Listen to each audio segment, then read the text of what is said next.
You've talked about how infrastructure is still a major challenge, but is that all the challenge that there is to, our diversifying the economy? Yeah, that won't be all, really, because, I mean, the economy is much more than just a particular issue, there's too many components because the logistics, the transport system, the kind of people you have that run those, those sectors.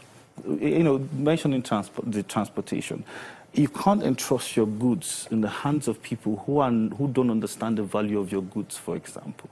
Because when you hand over goods to them, you are at their mercy. Because anytime the goods come, whatever happens, you can't do anything to them. So you keep praying that the goods get to their destination in a peace. So that's one of the problems. Then looking at that also talks about building the capacity of the people that you're dealing with, people who will man each of these sectors that we're talking about. Then again, we have to also look at access to finance, and I divide that into two, not just access to finance, but access to capital. They're two different things, so we don't lump them up. I don't like it when we say, design products for MSMEs. I give you a very simple example. In 2014, the CBN brought out, they brought out some of their figures. I think they had spent about 220 billion naira SME funds on 209 companies. So what does that tell you?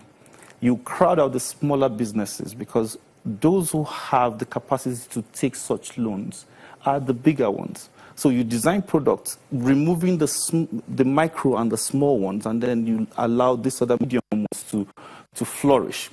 Now, I try to explain that further by saying the small businesses also need to be incubated. They need to be nurtured to grow.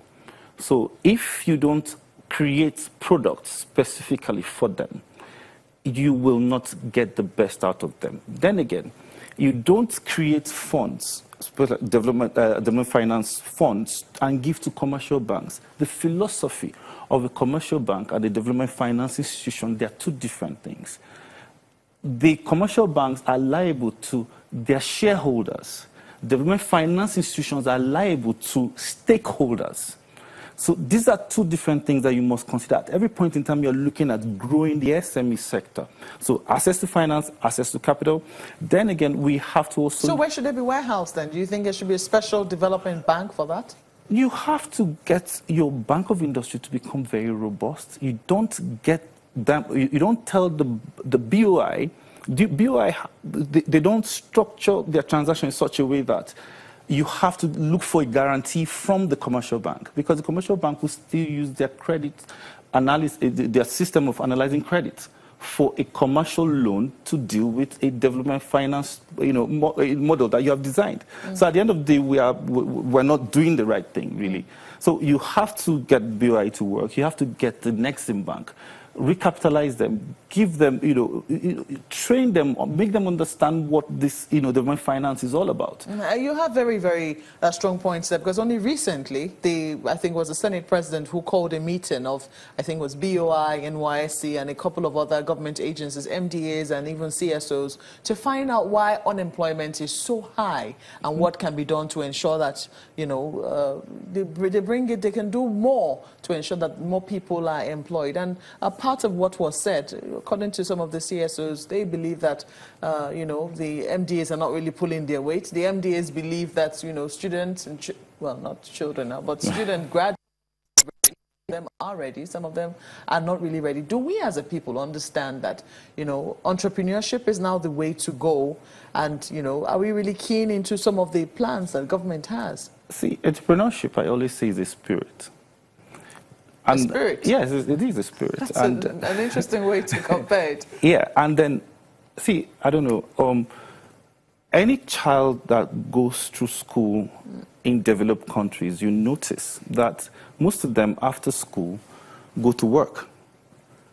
The curriculum, the educational curriculum in most of those countries have been designed in such a way that you can actually go to school and still work.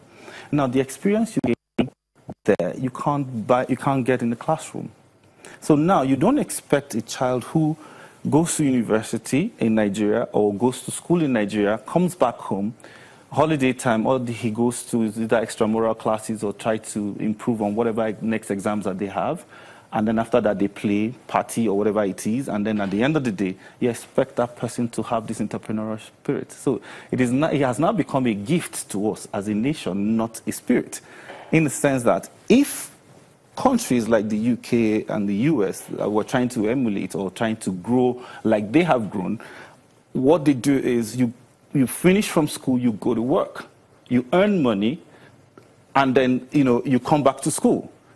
Now, you want to compete with such people. How would you achieve that? It's not possible. So there has to be some. That's why we're still talking about the economy. But do we have enough jobs? I mean, there'll be questions as to what work would these young people be doing when even the jobs that they might have been doing have been taken up by full-time people who need the job to actually take care of their families. Like I said, is a huge component of different things that must work at the same time for the economy to grow. Now, as you're designing the curriculum, you're not saying that the program has to start now. You're looking at the 5-year program and say, okay, in the next 5 years, from now, any person that goes to school or you're back from school, you must have a holiday job. Now, what are you trying to do?